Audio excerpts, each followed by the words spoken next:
cek, cek.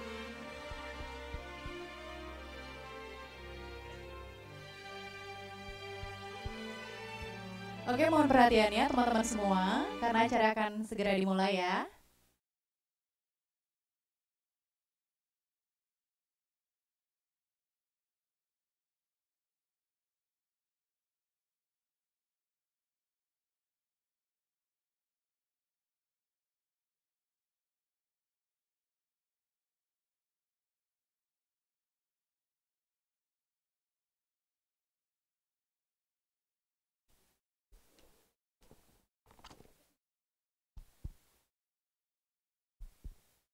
Baik, Assalamualaikum warahmatullahi wabarakatuh. Selamat pagi, salam sejahtera untuk kita semua. Shalom, Om Swastiastu, Namo Buddhaya, salam kebajikan Rahayu. Saya mau tes dulu nih semangatnya teman-teman semua. Kalau saya bilang halo, jawabnya hai ya, supaya kelihatan nih semangat paginya hari ini. Halo adik-adik semua. Kurang semangat, apa belum sarapan ya? Belum ya? Oke. Itu kan tadi dikasih snack, boleh sambil dinikmati ya. Kita ulangi lagi. Halo adik-adik semua. Hai hai halo. Halo halo hai. Oke, tepuk tangan untuk kita semua.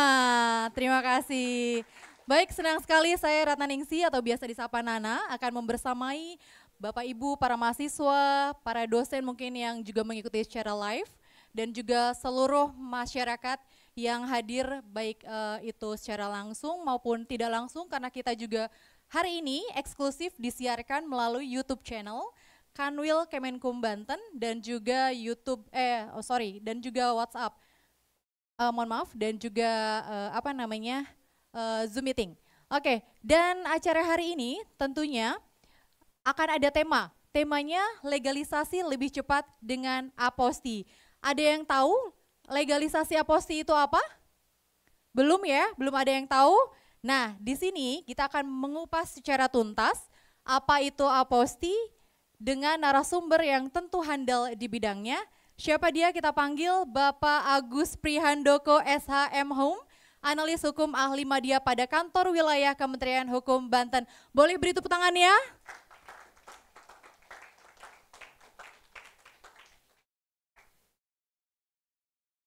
Baik, selamat pagi Pak Agus. Boleh silakan duduk. Apa kabar?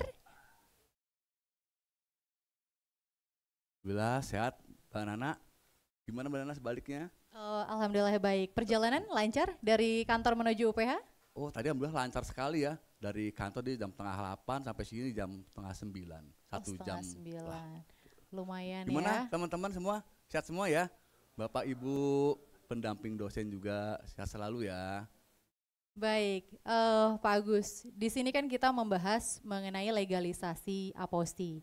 Nah, apakah ini merupakan terobosan dari pemerintah terkait dengan efektivitas pelayanan begitu untuk memangkas birokrasi?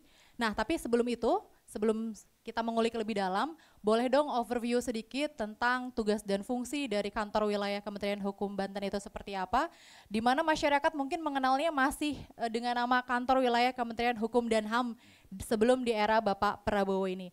Silakan Pak Agus. Ya, makasih ya Mbak Nana ya.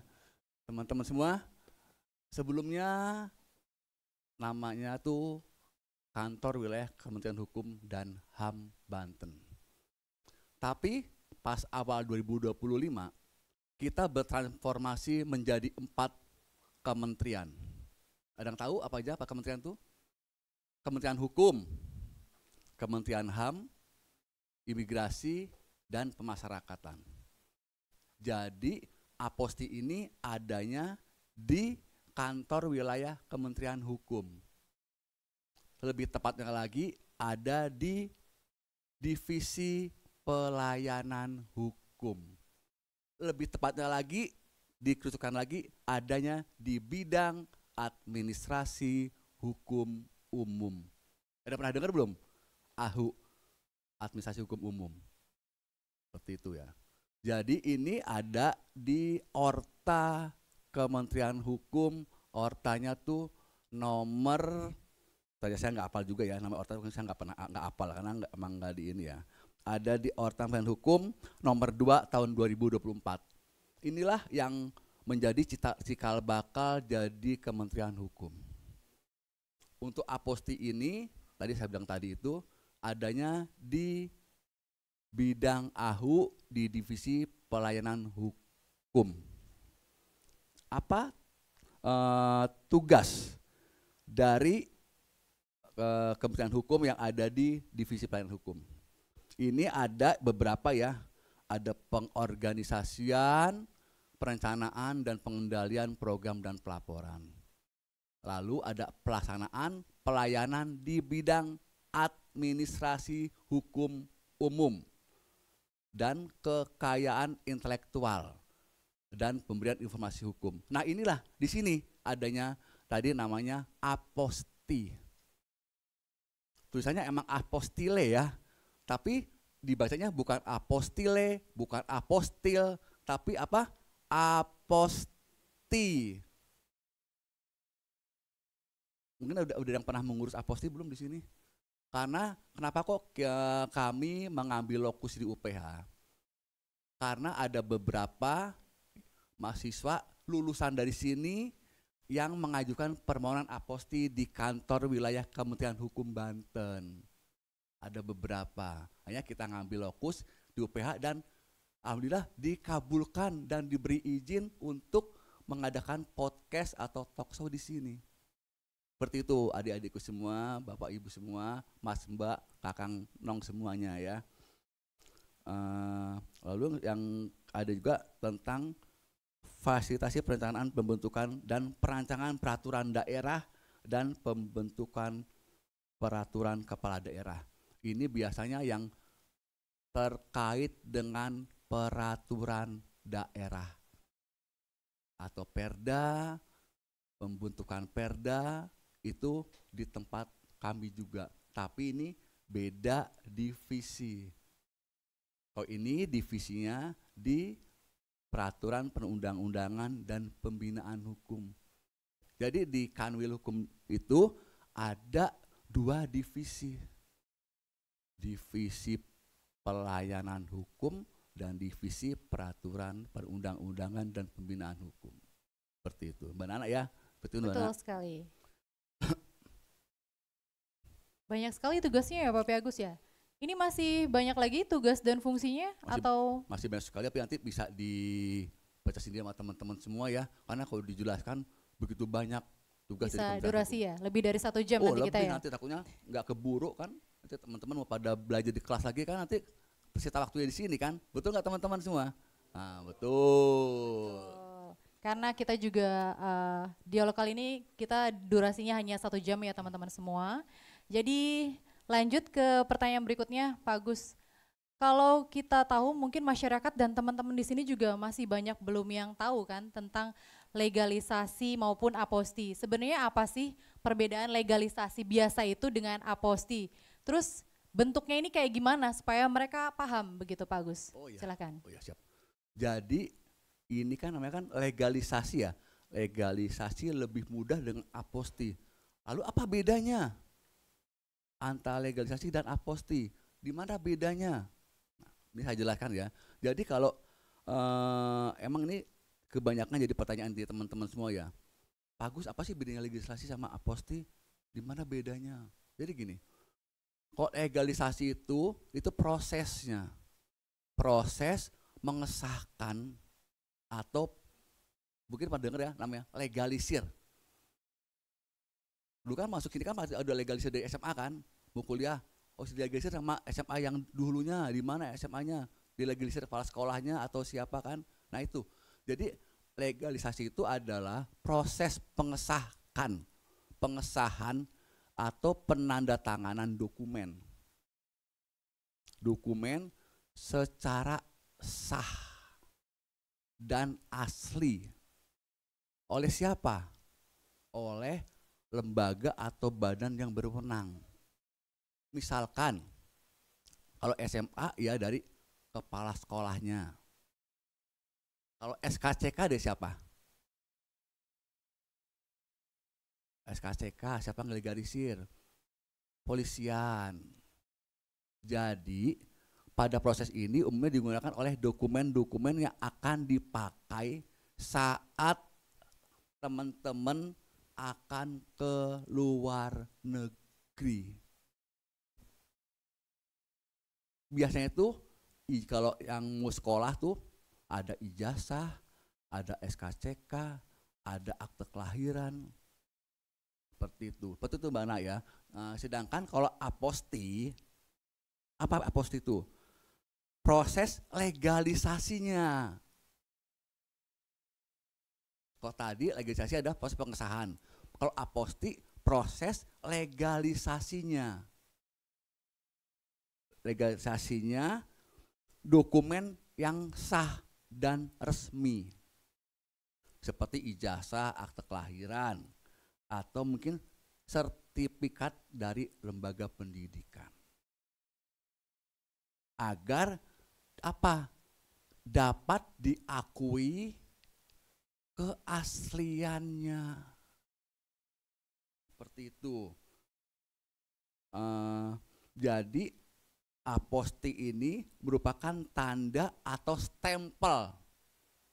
Ya, ada tandanya, ada stempel khusus. Ada tanda atau stempel khusus yang dikeluarkan oleh pihak yang berwenang. Ya, jadi ada tanda atau stempel khusus yang dikeluarkan oleh pihak berwenang. Melalui pencocokan dengan apa? Dengan negara yang nanti dituju. Seperti itu. Lalu ada kok contoh-contoh apostisnya. Bentuknya seperti apa? Boleh ditayangkan, teman-teman? Minta tolong. Biar pada tahu semua ya. Bentuk supaya teman-teman tahu nih bentuk aposti ini seperti apa. Nah itu teman-teman. Contoh sertifikat aposti dari berbagai negara tujuan. Seperti ini contohnya. Contoh sertifikat aposti ya. Tuh. Seperti itu Mbak Nana contohnya. Oke, itu contohnya ya teman-teman ya yang belum tahu, termasuk saya juga nih. Oh ternyata ini aposti ya. Oke, selain itu tadi kan sudah di-spill nih sama Pak Agus kan, apa saja yang bisa diajukan sebagai aposti tadi sudah ada seperti transkrip nilai, kemudian apa lagi supaya teman-teman di sini paham nih, nggak hanya transkrip nilai atau ijazah untuk nanti mereka meneruskan juga mungkin akan ada yang meneruskan pendidikan di luar negeri begitu? Silakan Pak Agus. Jadi gini ya teman-teman, ini bukan hanya untuk meneruskan pendidikan di luar negeri, juga untuk bekerja atau mungkin mau menikah, mungkin mbaknya pacarnya ada di luar negeri, mau menikah itu harus diaposti juga dokumennya, seperti itu. Jadi bebas mau kerja, mau kuliah lagi di luar negeri, mau nikah itu dokumennya harus diaposti. Kayaknya pas bilang mau nikah pada senyum-senyum nih yang jajaran depan nih yang cewek-cewek nih. Ada calonnya orang luar jangan-jangan. Jangan gitu, ada di luar negeri pacarnya semua nih calonnya nih. Tuh kan pada ketawa semua kan. Oke, seru sekali. Kemudian di era digitalisasi ini Pak Agus, apakah memang dokumen digital itu juga bisa diajukan sebagai aposti begitu? Dokumen digital bisa asal ada bentuk fisiknya. Ada bentuk fisiknya, dalam artian gini, dokumen digital bisa diajukan untuk aposti tetapi dengan syarat dokumen tersebut adalah dokumen elektronik yang sah. Dalam artian satu, sudah memiliki tanda tangan elektronik yang tersertifikasi. Kalau ijazah ya dari kepala sekolahnya, seperti itu. Jadi dokumen fisiknya itu tetap bisa dilakukan aposti. Misalkan gini, contohnya ada akte kelahiran elektronik, itu harus ada dari Dukcapil. Apa Dukcapil, tahu nggak? Dukcapil, Kependudukan dan Catatan Sipil. Dengan ada QR code atau QR code atau barcode yang bisa disorot itu, dipindai, di scan lah segala macam, seperti itulah pokoknya. Seperti itu ya Mbak Nana ya yang bisa saya jelaskan. Oke, berarti bisa ya? Bisa, Bisa banget ya. bisa. Lalu kita juga pengen tahu nih di sini sejak kapan sih sebenarnya Indonesia ini negara kita sudah mengeluarkan layanan aposti ini? Kemudian apakah ada dasar hukumnya? Ya, makasih Mbak Nana. Jadi Indonesia tuh resmi menjadi anggota konvensi aposti itu sejak tanggal 5 Oktober 2021. Udah lama ya. Sekarang tahun 2025. Itu dengan ada konvensinya nama Hak Apostil Convention 1961. Itu dasar hukumnya tuh ada Konvensi Den Haag. Konvensi Den Haag itu tentang aposti. Jadi ada Aposti Convention tahun 1961. Konvensi ini adalah perjanjian, ya teman-teman ya, perjanjian internasional yang ditandatangani di negara Den Haag. Di mana Den Haag? Tahu nggak di mana Den Haag? Betul, malu-malu banget ini yang jawabnya Ya, Belanda, betul sekali. Bukan di Tangerang Boleh beri ya? tepuk tangannya dulu mungkin supaya lebih semangat. Terima kasih. Sayap kanan lebih semangat, kayaknya kiri masih malu-malu sekali nih ya. Di kayaknya Den Haag tuh di Tangerang apa di Karawaci, bukan ya? Di Belanda ya, Den Haag tuh ya. Nah, jadi saya ulangi lagi. Jadi konvensi ini ada perjanjian internasional yang ditandatangani di Den Haag, negeri Belanda pada tanggal 5 Oktober 1961. Jadi Indonesia tuh sudah menjadi negara konvensi aposti sudah lama. Seperti itu. Terus Indonesia juga mengadopsi konvensi dari Hak 1961 tentang aposti melalui Undang-Undang Nomor 2 tahun 2016 tentang pengesahan konvensi tentang pemberlakuan hukum asing yang di dalamnya tuh ada aposti. Lalu tadi Mbak Nana nanya ini ya, dasar hukumnya ya? Betul sekali. Nih. Jadi ada banyak ya dasar hukumnya ya, Pak Agus ya? Jadi dasar hukum aposti ini ada peraturan presiden RI nomor 2 tahun 2021 tentang pengesahan konvensi aposti the requirement of legalization for foreign public document atau konvensi penghapusan persyaratan. Karena gini, sebelum ada aposti ini itu sangat bisa dibilang ribet Menana. Jadi harus birokrasinya panjang ya. Harus ke kedutaan, harus ke Kemenlu, harus ke sini. Setelah ada aposti ini jadi pemangkasan birokrasi cukup di mana? Di kantor wilayah Kementerian Hukum atau di MPP. Tahu nggak MPP apa? Masa nggak ada yang tahu? MPP apa? Mall pelayanan publik ya teman-teman itu semua. Bang Nana. Jadi jika teman-teman sudah melakukan registrasi, nah teman-teman ada panggilan ke luar negeri, sudah permohonan, nanti teman-teman kalau sudah mencetak itu bisa ke kantor wilayah Kementerian Hukum atau ke MPP, terserah yang lebih dekat mana. Seperti itu Mbak Nana ya. Siap Pak Agus, terima kasih. Ya. Kemudian ini tadi sudah banyak juga di-spill sama Pak Agus ya. Tadi teman-teman sudah tahu ya cara mengajukannya bisa juga di MPP, cari di MPP terdekat, begitu ya Pak Agus ya? Ya betul sekali. Apakah aposti ini digunakan di semua negara, berlaku di semua negara begitu Pak Agus? Dan sebenarnya tujuannya itu untuk apa? Supaya kita tahu di sini. Gini ya, jadi aposti ini belum berlaku di seluruh negara. Jadi yang cuma berlaku tuh balik di negara Jerman, Belanda, Inggris, Australia, Singapura. Untuk negara-negara kayak Emirat Arab tuh belum. Jadi gini, kalau yang belum negara aposti itu berarti kita tetap memakai legalisasi yang biasa. Tapi kok negaranya sudah ikut konvensi aposti, itu harus pakai aposti kita ke sananya. Jadi gini Mbak Nana, untuk negara yang sudah masuk konvensi aposti, tujuannya, yang Mbak mau ke Jerman, mau kuliah di Jerman, itu Mbak harus dokumen itu harus diaposti. Nah kalau Mbak mau ke kuliah di negara Arab, itu namanya baru dilegalisasi, itulah bedanya. Apa bedanya? Tergantung negara tuh berarti ya, Pak Yo. Agus. Terus beda lagi apa? Untuk aposti satu dokumen yang ijazah ya, ini PNBP-nya 150.000 satu dokumen, ijazah, SKCK atau kelahiran, berarti 3, berarti 150 kali Masing-masing dokumen masing-masing. 150.000 begitu ya Tuh. tarifnya. Itu Mbak Nana. Baik Ya. Pak Agus. Kemudian kalau tadi kita sudah tahu tujuannya, mungkin fungsinya ini apa sih sebenarnya aposti ini Pak Agus?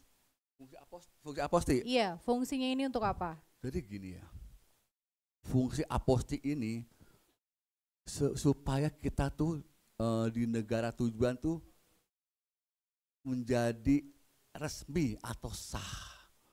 Atau fungsinya untuk pertama autentikasi. Dokumen aposti juga untuk mengesahkan keautentikan. Apa autentik? Benar atau enggak? Supaya tahu ini sebenarnya asli apa enggak gitu ya? Benar nggak Pak Agus? Autentik. Apa autentik? Ada yang tahu autentik? Teman-teman setelah ini juga boleh ya mencatat, siapa tahu ada yang mau mengajukan pertanyaan, nanti di akhir sesi kita akan adakan juga tanya jawab untuk baik yang hadir secara langsung maupun live secara virtual. Boleh. Seperti itu. Baik, dilanjutkan Pak Agus. Oke, jadi fungsi dari aposti ya, ini sebagai pengesahan keautentikan. Otentik itu apa sih otentik? Asli, berarti sah, resmi ya. Dari dokumen tersebut. Seperti akta kelahiran, tadi, akta kematian atau perjanjian bisnis, transkrip nilai akademik, dan dokumen lainnya. Lalu apa? Yang kedua fungsinya lagi, itu memberi kemudahan dan cepat. Dalam artian meningkatkan efisiensi dan menghemat waktu dalam proses legalisasinya. Yang tadinya harus ke Kemenlu, ke Dubes, ke ini, ke aposti, cukup di Kementerian Hukum sudah jadi, langsung dicetak. Dan langsung jadi, langsung keluar negeri bisa. Wow, memudahkan berarti ya. Mudah sekali, seperti itu. Oke, Pak Agus, ini masih ada beberapa poin? Apalagi? Mana? Oke, kalau misalnya tadi kan kita sudah tahu ya tujuan, kemudian fungsinya. Nah, ini boleh nggak dijelaskan syarat-syarat pengajuan aposti ini seperti apa? Itu yang pertama. Kemudian prosedurnya seperti apa? Itu yang kedua. Nah tadi yang terakhir biayanya. Tadi kan sudah sempat di-spill ya. Biayanya itu antara aposti dan legalisasi biasa itu berapa? Begitu Pak Agus. Yang pertama syaratnya dulu, syarat aposti itu. Syaratnya harus ada dokumen dong. Harus ada dokumen yang akan diaposti. Itu syaratnya. Oh ya, ada dokumennya. Apa ya dokumennya mau dibawa? Ijazah, akta kelahiran, transkrip nilai, SKCK. Itu contoh seperti itu contohnya. Dan itu kalau bisa yang aslinya dibawa pas saat akan melakukan pencetakan di kantor wilayah atau di MPP. Berapa Nana yang keduanya? Yang keduanya prosedurnya seperti apa? Prosedurnya ya. Itu bisa dilakukan sendiri. Oh, kok bisa sendiri? Iya. Buka laptop atau buka tab atau buka HP. Kemana ininya linknya? ahu.go.id, ada nggak di sini? Ada tuh. Ada. Ada. Nah, aposti.ahu.go.id. tuh Nah, ini ke cara situ. pendaftarannya ya, Pak Betul. Agus ya. Nanti bisa permohonan sendiri. Nanti pilih aposti ini, nah di macam-macam gitu ya. Nah, nanti diisi-isi semua. Nanti jika sudah diverifikasi oleh pusat, itu waktunya antara 1 sampai 5 hari. Terkadang gini kan, terkadang tuh ada yang kurang berkas ya kan. Misalkan berkasnya ijazahnya kurang, itu nanti akan dikembalikan lagi ke teman-teman. Tolong dilengkapi dulu berkasnya. Oh, itu karena 1 sampai 3 hari itu tenggatnya karena mungkin ada syarat-syarat yang belum lengkap begitu ya, Pak Agus? Pernah ada yang 5 hari loh. Oh, bisa. Karena gini, SKCK kan kadang-kadang berlaku cuma 3 bulan. SKCK ya, polisian. Pas dia daftar hari itu, ternyata sudah habis berlakunya. Sudah dalam artian tuh sudah kadaluarsa. Misalkan hari ini tanggal hari itu. Ya kan hari ini teman-teman hari ini mengajukan permohonan aposti. SKCK-nya tanggal 21 habis kemarin. Tapi teman-teman tetap dimasukin di dokumen tersebut. Itu akan tertolak. Karena apa? Sudah daluarsa SKCK-nya. Nanti dikembalikan lagi teman-teman suruh perpanjang lagi ke mana? Ke kepolisian. Nanti sudah perpanjang, udah hari jadi, nanti baru disusurkan lagi SKCK terbaru. Itulah yang bikin lama kadang-kadang di situ. Tapi kadang-kadang mereka tuh menyalahkan dari kantor wilayah, disalahkan. Bukan di kantor wilayah sebut Bu Au, bukan, tapi dari teman-teman sendiri yang mengajukan asposti itu. Gitu Mbak Nana. Oke. Jadi cepat atau tidaknya Iya. proses aposti itu tergantung dari kelengkapan berkasnya juga Betul begitu ya, Pak Agus. sekali, Nah, betul kalau tadi sekali. sudah di-spill seperti SKCK ada kadaluarsa, apakah kalau aposti ini juga memiliki tenggat waktu atau kadaluarsa begitu? Oh, enggak ada. Ini unlimited. Ini berarti unlimited, tidak ada kadaluarsanya untuk sertifikat aposti. Namun yang perlu diperhatikan, ini ada tadi itu yang saya bilang tadi itu kayak SKCK. Namanya kan ada namanya itu kartu kuning ya, kartu pencari kerja. Itu ada jangka waktunya dan itulah yang harus diperbarui. Kalau aposti emang nggak ada, di unlimited ya. Jadi kalau misalnya yang dilegalisir itu ijazah itu aman-aman aja ya. Tapi kalau kayak SKCK dan lain sebagainya itu yang perlu diperhatikan Ya, tanggal kadaluarsanya begitu. betul sekali Bu Nana. Teman-teman, sudah ada yang mau mengajukan pertanyaan? Kalau belum ada, dari saya lagi. Sebenarnya keuntungannya apa sih Pak Agus Indonesia ini menjadi bagian dari konvensi ini? Keuntungannya, banyak sekali. Keuntungannya itu banyak sekali Mbak Nana. Keuntungannya misalkan ya,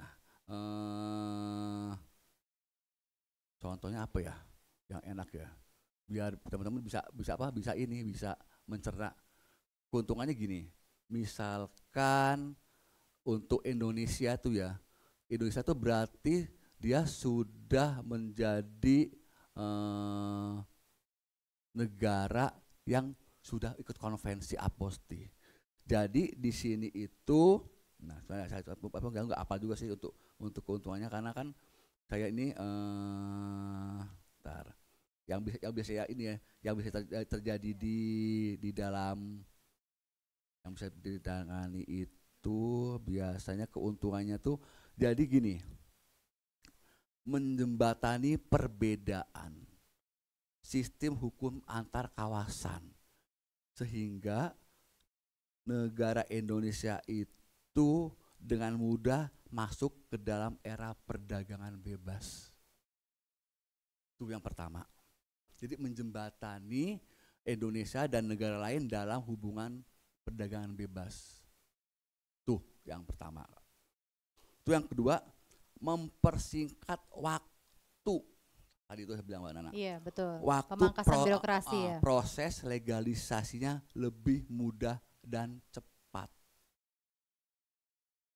Ini karena suatu negara dengan mudah dapat melihat keaslian dari tanda tangannya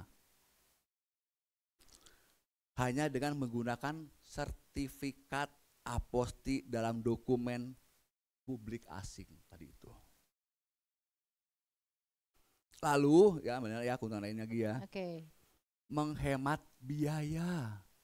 Coba kalau legalisasi Tangerang ke Kemenlu udah berapa? Bensinnya, tolnya berapa? Kemenlu nanti ke Dubes udah berapa? Lebih efisien begitu ya Pak waktunya, Agus ya. etolnya, bensinnya. Kok aposti? Sini ke kantor wilayah ke Serang tolnya cuma sekali. Bensin cuma berapa paling? Ada yang lebih dekat juga Pak Agus, MPP. Iya, MPP Tangerang yang ada di apa tuh kawasan apa di Modern bukan Modern apa sih itu? Nah, di MPP lah. Pasar Modern. Ya, di Pasar Modern tuh ada MPP. Mall Pelayanan Publik. Nanti di situ cari aja yang ada logonya Pengayoman atau Kementerian Hukum. Di situ Mbak Nana. Oke, baik sekali. Nah, tadi kan sudah sempat juga Pak Agus menjelaskan bahwasanya aposti ini adalah memangkas birokrasi begitu ya. Tapi apakah apakah misalnya kalau dokumen kita sudah diapostikan begitu, apakah itu masih perlu dilegalisasi kembali di kedutaan? Jika dokumen tersebut sudah aposti. Apakah masih perlu dilegalisasi gitu? Iya, kadang-kadang kan kita belum tahu nih legalisasi biasa kan seperti itu ya prosedurnya ya, harus ke kedutaan dulu, Kemenlu. Apakah dengan aposti ini masih perlu yang seperti itu atau bagaimana? Inilah, ya ini kadang-kadang yang ditanyakan banyak teman-teman juga. Apakah dokumen yang sudah diaposti ini apakah masih perlu dilegalisasi lagi? Seperti itu pertanyaannya, benar. Nah, jadi gini ya, dokumen yang sudah mendapat aposti atau sudah diaposti, maka sudah tidak perlu lagi dilegalisasi di kedutaan. Nggak perlu lagi Mbak Nana. Kenapa? Karena sudah dianggap sah. Sudah ada stempel, sudah ada legalisasi di situ juga sudah tercakup di dalam aposti tersebut. Jadi sudah tidak perlu lagi dilegalisasi Mbak Nana, karena sudah diaposti tadi itu.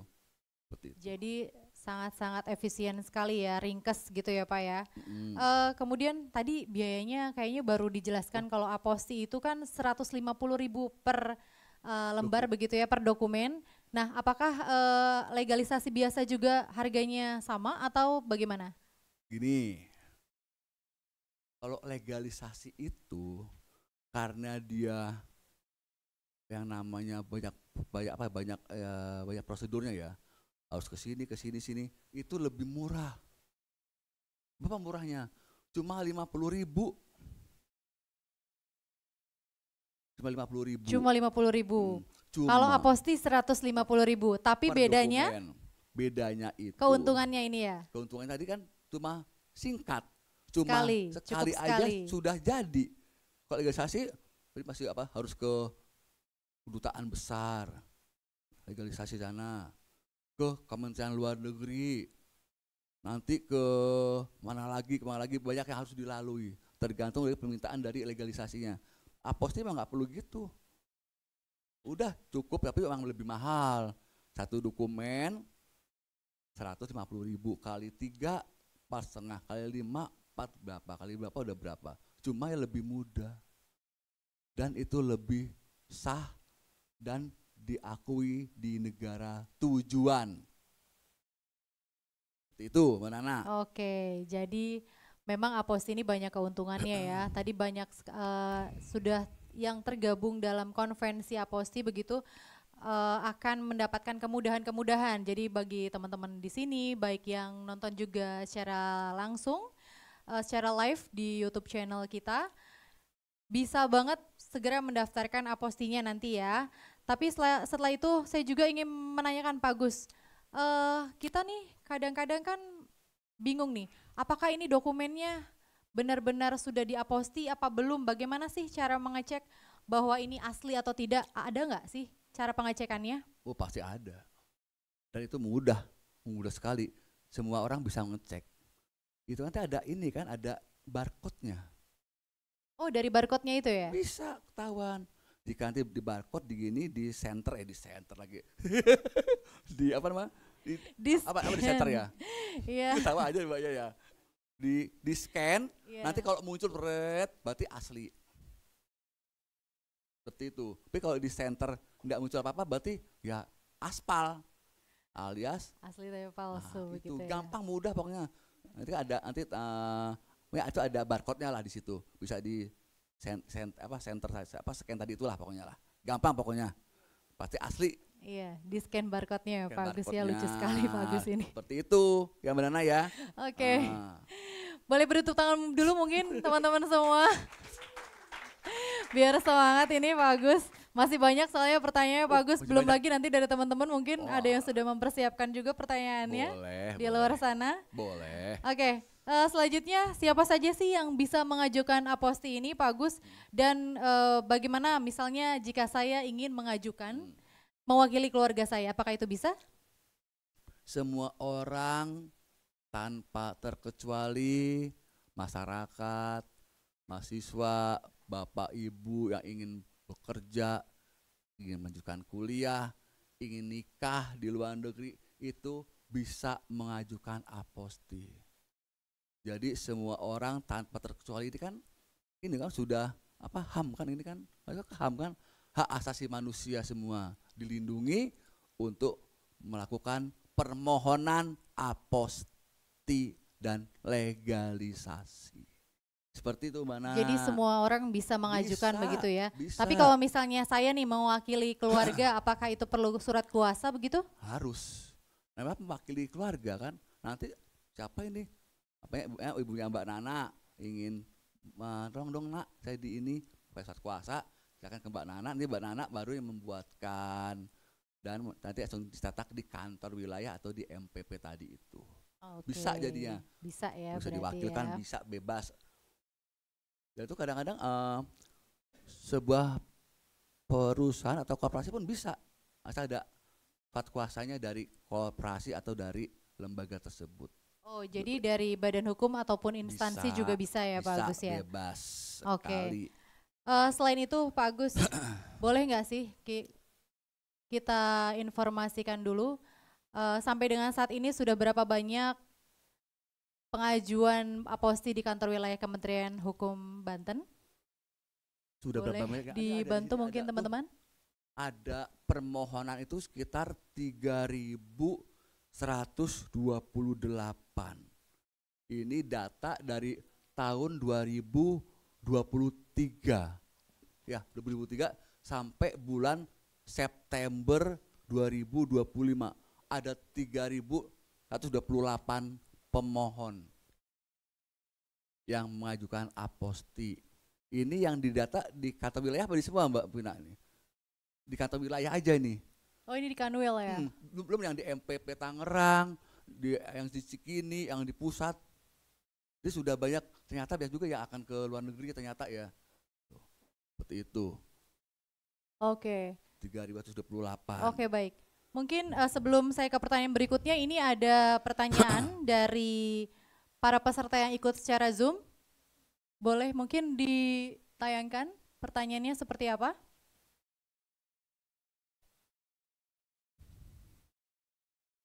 Oh iya ini Raban, ini. Sebentar kita buka dulu ya. Mana?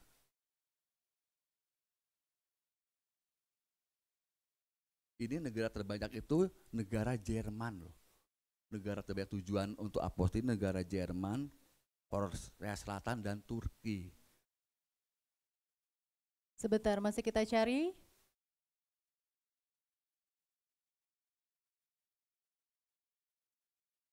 Yang dari mana nih? Yang atas ya? Resen gak tuh? Oh yang resen, boleh yang resen dulu ya? Oke, boleh buka yang resen dari Kumala Sari, silahkan Ibu. Ibu dosen ya? Terima kasih banyak. Siap Ibu. Selamat pagi semuanya. Selamat siang ya. Apa kabar Pak Agus? Rekan-rekan mahasiswa di Sehat Bu, UPH? sehat Bu. Alhamdulillah. Ini ilmu buat saya juga nih, apostil ya. Tapi saya mau bertanya hal yang lain. Kalau ini dokumen yang dari Indonesia untuk digunakan di luar negeri. Yang saya ingin tanyakan, ketika dokumen dari luar negeri untuk digunakan di Indonesia, apakah ada jalur yang eh, lebih singkat seperti itu? Karena kebetulan saya di pengadilan agama, di pengadilan agama Rakas gitu, dokumen surat kuasa misalnya yang berasal dari luar negeri, ketika akan digunakan di Indonesia harus dilegalisasi dulu oleh kantor kedutaan yang ada di negara tersebut. Apakah dimungkinkan hal seperti ini? Karena tadi kan apostil itu tidak di semua negara. Nah, apakah ada cara yang lebih singkat? Karena agak merepotkan buat warga Indonesia yang ingin berperkara di Indonesia harus mengurus ke kantor kedutaan. Apakah ada cara seperti ini juga? Jadi kan lebih praktis, jadi tidak terlalu merepotkan buat warga negara Indonesia untuk dokumennya yang digunakan di Indonesia ini kebalikannya. Mungkin itu saja Pak Agus. Terima kasih arahannya seperti itu. Langsung jawab apa nanti dulu? Langsung jawab. Bagaimana Pak Agus, mau langsung dijawab atau dicatat dulu? Langsung jawab aja ya biar Oke, biar tidak boleh. lupa. Boleh. Silakan Pak Agus. Halo Ibu dosen, Bu Kumala. Iya. Jadi gini Bu ya, Indonesia kan sudah masuk dalam negara konvensi aposti bersama dengan 280 negara lainnya kan, nggak salah kan. Nah itu nanti tergantung Bu, itu dari negara mana dulu Bu itunya tadi surat kuasanya itu. Kalau negara itu termasuk dalam negara yang ikut konvensi aposti, berarti ya dia harus aposti juga Bu Kumala. Tapi jika belum masuk dalam negara yang konvensi aposti, berarti pakainya cukup legalisasi aja. Seperti itu. Tapi untuk ke Indonesia karena sudah masuk negara yang konvensi aposti, berarti dia harus aposti juga. Seperti itu Bu, tergantung dari negara mana asalnya yang akan ke Indonesia. Seperti itu Bu Kumala. Iya. Negara mana? Misalnya dari negara, kalau di negara Emirat Arab itu belum masuk konvensi belum. Tapi kalau kayak Jerman, Korea, Turki itu sudah. Tergantung dari negara mana asal tujuan asal negara tersebut. Seperti itu Bu Kumala. Jadi nanti kita serahkan pada negara asalnya yang mengeluarkan surat kuasa tersebut. Seperti itu Bu Kumala yang bisa saya jawab. Jadi prosedurnya sama, pihaknya bisa apa namanya via online atau apa gitu. Sama Bu, sama persis, sama karena kan yang namanya legalisasi di mana-mana sama kan Bu. Sama harus ada pengesahan dari pejabat tersebut, dari yang lembaga tersebut di luar negeri, sama Bu. Yang penting itu sah, berlakunya sah dan resmi akan digunakan untuk apa, surat kuasa tersebut mengkuasakan untuk apa dan kepada siapa. Seperti itu Bu Kumala ya. Ya, berarti langsung berhubungan aja ya warga negara Indonesia yang ada di luar negeri itu siap. yang bersangkutan. Betul Bu dosen. Siap. Bayar PNBP di negara yang bersangkutan berarti. Ya iya, negara yang sana, negara asalnya. Berarti pakai dolar, pakai bat, pakai apa kan negara sana. Seperti itu. Oke Bu. Terima kasih Pak Gus. Siap Bu. Baik, terima kasih sekali Ibu. Boleh beri tepuk tangannya teman-teman semua. Kita kasih satu kesempatan lagi atau bagaimana ini? Satu kesempatan lagi untuk teman-teman yang ikut secara virtual. Mungkin boleh yang resen ada lagi? Dari siapa ya? Nggak kebaca ini. Bapak Suhendi ya? Bapak Suhendi, silahkan Bapak. Ya, terima kasih Pak. Terima kasih Ibu. Suara saya kedengaran Bu? Terdengar dengan jelas Bapak, silahkan. Ya, yang ingin saya tanyakan itu pada saat mencetak kan harus datang ke tempat tertentu, misalnya ke mall tadi ya Bu ya. Betul. Ya Pak ya. Nah pertanyaan saya Ya. itu kan sebenarnya sudah bagus basisnya digitalisasi.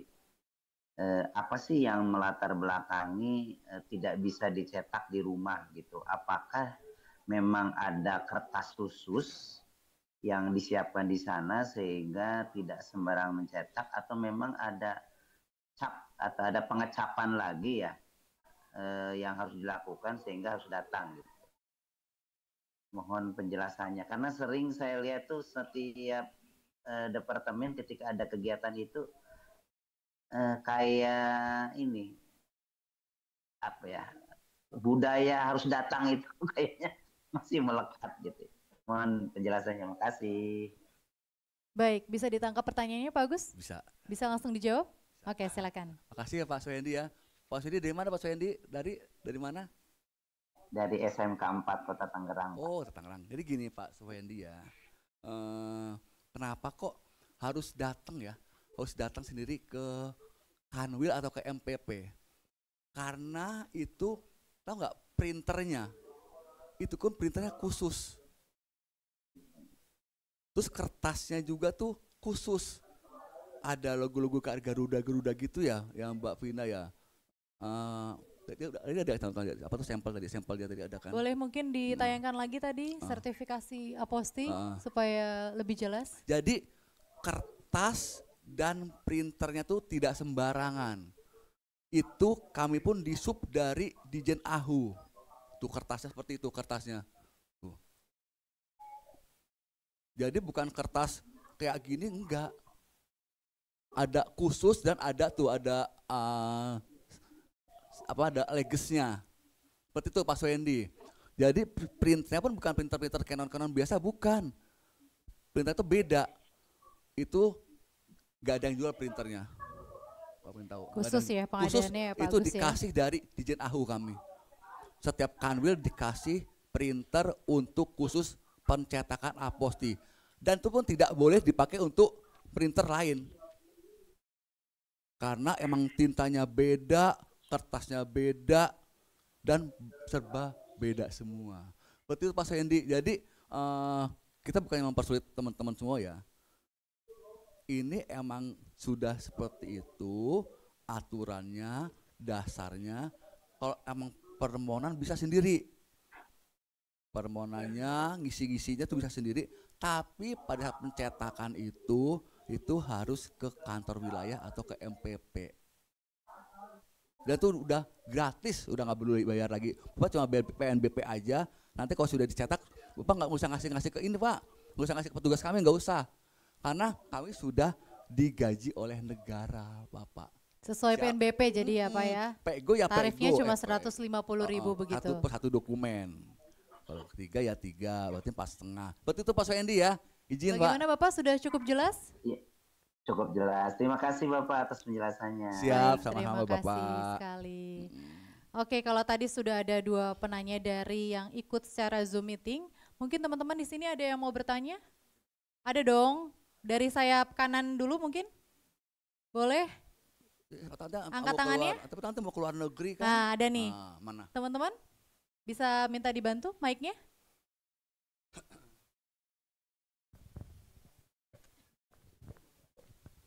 Ternyata mau keluar negeri kan lumayan kan? Iya, di luar betul negeri, sampai nikah di sana kan siapa tahu kan? Oke, silakan Mbak. Oke, makasih kesempatannya Pak. Nama saya Naura Alvin Fidanur, bisa dipanggil Naura. Saya punya pertanyaan. Kalau misalnya sebelumnya itu kan saya dengar kan Apostle itu Indonesia baru join tuh di tahun 2021 ya, masih baru banget. Kalau misalnya orang yang udah di luar negeri sebelum Indonesia join ke Apostle itu, apakah kalau misalkan dokumen-dokumen dia misalnya udah expired yang sebelumnya, mereka kan masih tinggal di luar negeri ya, misalkan sebagai international student gitu. Apakah mereka tuh bisa mengajukannya itu lewat kedutaan Pak, di saat mereka tuh masih ngelanjutin studi? Karena mau gimana pun kan mereka nggak bisa ke MPP langsung, mereka nggak bisa ke Kemenkumham langsung kan. Itu pertanyaan saya, terima kasih. Baik, terima kasih sekali lagi. Beri tepuk tangannya teman-teman. Nanti yang sayap kiri persiapan ya. Jangan mau kalah dong. Ya, oke, silakan Pak Agus. Awalnya tuh sudah punya aposti belum awalnya temannya itu yang di sana? Belum tadi infonya belum Pak kan? Agus, karena belum join Indonesia begitu ya. Jadi gini, saya jelaskan kan, Indonesia tuh mulai join tuh tahun 2021. Jika temannya sudah di sana, apakah itu berlaku surut? Ini ada hukum nggak? Ada hukum nggak? Itu nggak artinya berlaku surut. Jadi jika sudah di sana ya sudah tidak perlu lagi melengkapi aposti kan sudah kesana duluan sebelum adanya aturan harus ada aposti. Kecuali temannya tuh tahun 2022, 2023 tuh harus pakai. Iya, oke. Tapi tadi sedikit saya jelaskan ya, Kak. Mungkin kalau misalnya tadi dokumennya ada yang kadaluarsa begitu. Nah, dokumennya kadaluarsa, kemudian dia tinggal di luar negeri begitu ya. Dan apakah itu bisa diajukan apostinya di sana begitu? Tidak harus datang ke Indonesia dulu? Benar begitu, Mbak? Oke. Contohnya apa dokumen yang sudah kadaluarsa? SKCK? Apa akte kelahiran? Akte kelahiran ada dua kadaluarsa, nggak ada akte Iya, kelahiran. kalau untuk akte kelahiran nggak ada. ada. Mungkin SKCK atau dokumen lainnya yang memiliki tenggat waktu begitu. SKCK itu kan 3 bulan berlakunya untuk mengurus segala sesuatunya kan. Ya mau kuliah, ada SKCK, mau kerja, ada SKCK. Tapi kalau sudah di sana, kan sudah kerja di sana, sudah kuliah di sana. Udah lolos begitu ya? Udah Berarti lolos. tidak perlu mengajukan kembali? Untuk apa lagi gitu loh? Untuk keperluan apa lagi SKCK tersebut kan sudah di sana, sudah bekerja, sudah kuliah, sudah nikah istilah gitu. Jadi tidak perlu lagi Mbak seperti itu. Kecuali pokoknya baru berangkat ke sana, terus sudah habis kemarin, itu harus diperpanjang. Oh, berarti pada saat proses akan berangkatnya itu Mbak, kalau memang kalau sekarang sudah ada aposti ini tentunya lebih memudahkan begitu ya. Jadi kalau misalnya sudah ada yang expired, segera perbaharui dulu baru didaftarkan apostinya. Tapi kalau sudah ada di sana, sudah aman, sudah melalui semua itu ya. Baik, dari sayap kiri saya mungkin ada pertanyaan? Ayo dong, jangan mau kalah dong. Ayo. Ada perwakilannya? Atau dari sayap kanan dulu deh. Sayap kanan ada lagi yang mau bertanya? Mungkin ada teman-teman di sini yang mau melanjutkan studinya di luar negeri ataupun mau berencana menikah calonnya orang luar negeri begitu? Silakan teman-teman. Hening sekali ya Pak Agus ya. Oh, ada Mbaknya. Oke, terima kasih Mbak. Boleh diperkenalan diri dulu mungkin? Silakan.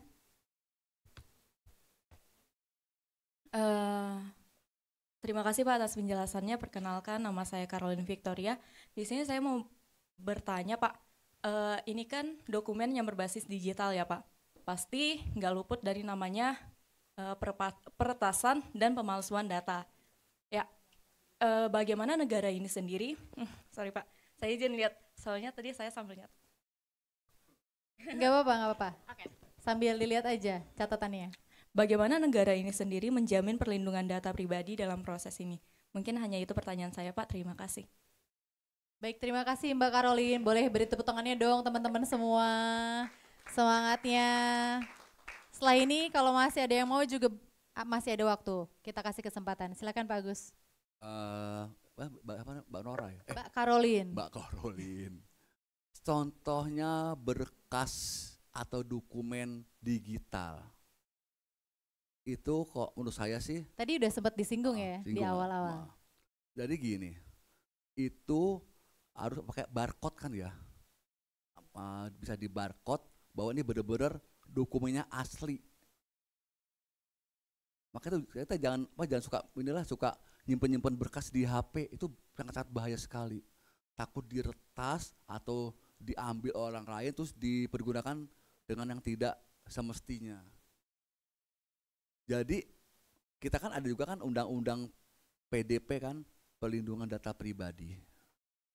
Nanti jika ditemui atau kedapatan dokumen Flora ya, Mbak Karolin, Pak Ayah, Mbak Karolin diretas atau diambil oleh orang yang tidak bertanggung jawab, bisa dilaporkan. Karena ada undang-undang perlindungan data pribadi. Oleh sebab itu, jangan suka nyimpen data-data di HP atau di tab atau di lain sebagainya lah. Itu sangat rentan sekali kena peretasan. Seperti itu.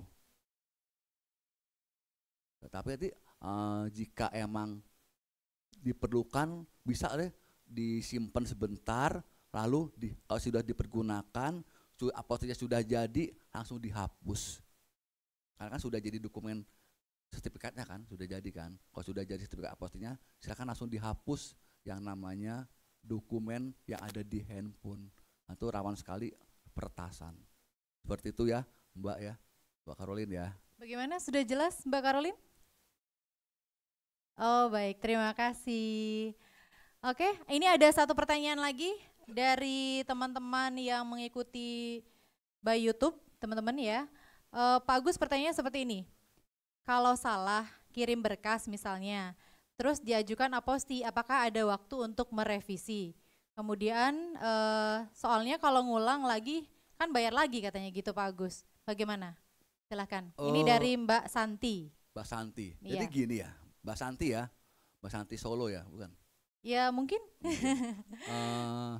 Yang namanya kesalahan dokumen, misalkan tadi itu saya sudah jelaskan, sudah kadaluarsa SKCK-nya, atau mungkin juga kesalahan dan penyebutan nama. Kadang-kadang gini kan, ijazah kita tuh kadang beda nama, kayak dulu Agus Prihandoko, Agus Trihandoko. Itu kan nanti kan bisa dibetulkan di sekolah awal dulu atau bisa juga melalui proses pengadilan. Jika itu tertolak, tidak sama berkasnya, itu otomatis dari Kementerian Hukum, dalam ini Ditjen AHU akan mengembalikan berkas tersebut, akan menolak berkas tersebut dan diperbaiki dulu sampai benar-benar sesuai semuanya, semua berkasnya. Jika sudah sesuai, nanti baru diajukan kembali per satu dokumen lagi. Nanti salah, yang salah ini satu dokumen, itu salah kan. Nanti yang baru ini diajukan kembali, bayar lagi 150.000 lagi. Seperti itu, tidak semuanya. Yang salahnya aja yang harus bayar, yang akan diaposti satu berkas aja, satu dokumen aja. Seperti itu Mbak Nana, tidak semuanya. Oke. Seperti itu ya, paham ya? Oke, siap. Baik, terima kasih Pak Agus atas penjelasannya. Ini sangat jelas sekali. Dari teman-teman masih ada yang mau ditanyakan mungkin? Dari yang mengikuti secara virtual, masih ada lagi atau cukup? Tidak ada ya? Tidak ada teman-teman di sini? Satu kesempatan lagi? Masih ada yang mau? Udah pada jelas mungkin Mbak Nana. Sudah jelas sekali ya.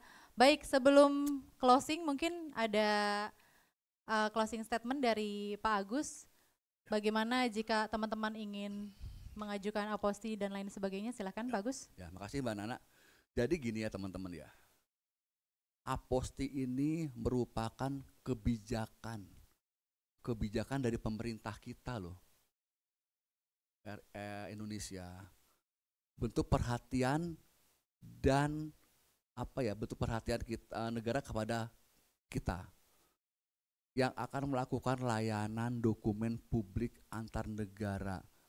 Agar apa? Agar menjadi lebih cepat, pelayanannya lebih cepat dan efisien. Apalagi hari ini kan asal efisiensi ya Mbak Nana ya. Nah, lebih efisien, lebih menghemat, lebih cepat, efektif dan lain sebagainya. Nah, ini peran kita nih, tinggal nih. Pemerintah sudah memberi perhatian, tinggal peran kita menggunakan dengan baik fasilitas ini. Ya, aposti memberikan kemudahan bagi masyarakat yang membutuhkan legalisasi dokumen untuk kebutuhan aktivitas di mana? Di luar negeri. Jadi siapapun juga yang akan melanjutkan pendidikan, pekerjaan, ataupun yang menikah dan lain sebagainya itu silakan melakukan legalisasi aposti. Sebagai apa? Syarat yang harus dipenuhi untuk dokumen ke luar negeri. Seperti itu Mbak Nana ya. Oke baik, sebentar Pak Agus, kita sambut dulu ini ada Profesor Agus Budianto SHM Hum, Wakil Dekan dari Fakultas Hukum UPH. Boleh beri tepuk tangan ya. Baik, tadi bagaimana closing statement-nya, apakah masih ada lanjutannya? Jadi gini, untuk terakhir kali, jika nanti teman-teman mungkin akan ke luar negeri, silakan melakukan permohonan aposti dan nanti percetakannya bisa di MPP Tangerang atau bisa juga di kantor wilayah Kementerian Hukum Banten. Ketemu nanti teman-teman saya di situ di jaga layanan situ bisa semua. Silakan ya, bisa dilakukan di situ, datang langsung. Ya kok percetakan tuh harus datang langsung, tidak bisa mencetak sendiri karena sudah dijelaskan printernya berbeda, kertasnya pun berbeda, tintanya pun berbeda. Seperti itu ya Mbak Nana ya. Makasih Mbak Nana. Baik, terima kasih sekali Pak Agus. Sebelum kita tutup Pak Agus, akan ada penyerahan plakat dahulu teman-teman semua dari kantor wilayah Kementerian Hukum Banten kepada Universitas Pelita Harapan sebagai bentuk ungkapan terima kasih dan juga sinergitasnya yang telah berkolaborasi pada hari ini sehingga kegiatan kita pada hari ini dapat berjalan dengan baik dan juga lancar. Oke, Pak Agus boleh berdiri? Kita akan mengadakan penyerahan plakat. Kami undang dengan hormat Bapak Profesor Agus Budianto SHM Hum.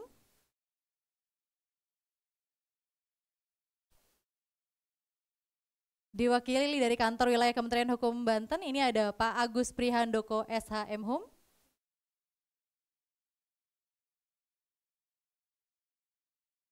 Oke, boleh menghadap ke kamera mungkin? Oke, 3, 2, 1. Bergeser sedikit. Boh, di depan.